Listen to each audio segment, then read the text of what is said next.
नाज़रीन, ये वीडियो देखिएगा कि एक गोरे व्लॉगर को किस तरह से पाकिस्तान में एक जूते पॉलिश करने वाला पठान उस वक्त हैरान करता है जब वो अपनी जेब में से आईफोन का लेटेस्ट मॉडल निकाल कर उसके सामने रख देता है।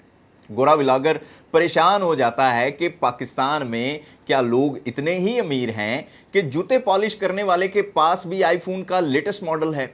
हुआ कुछ यूं जी कि ये गोरा व्लॉगर जूता पॉलिश करवाने के लिए इस पठान के पास रुकता है और वो इसे बताता है कि मैं व्लॉगर हूँ, मैं यूट्यूबर हूँ, मैं टूरिस्ट हूँ।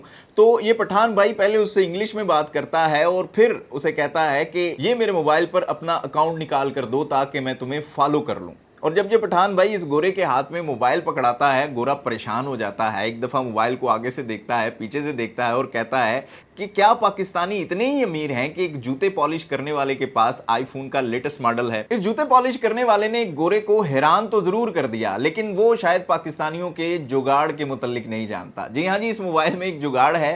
ये ना तो आईफोन 17 है, ना ही आईफोन 16 है, बल्कि ये आईफोन का कोई एक्स सीरीज या 11 सीरीज का मोबाइल है। और पाकिस्तान में हम जानते हैं कि थोड़े से पैसे लगाकर आप किसी भी मोबाइल को उसकी केसिंग चेंज करवा कर लेटेस्ट मॉडल में तब्दील करवा सकते हैं। लेकिन जाहिर है कि वो गोरा है, वो इन चीज़ों के मुतल्लिक नहीं जानता। लेकिन वो जाते हुए इस चीज़ के ऊपर हैरान ज़रूर हुआ कि इस पॉलिश करने वाले के पास इतना लेटेस्ट और कीमती मोबाइल है। और उसने ये भी कहा कि मैं तुमसे बहुत मुतासिर हुआ हूँ और मैं अपनी टिकटॉक के ऊपर तुम्हारी वीडियो ज़रूर लगाऊंगा।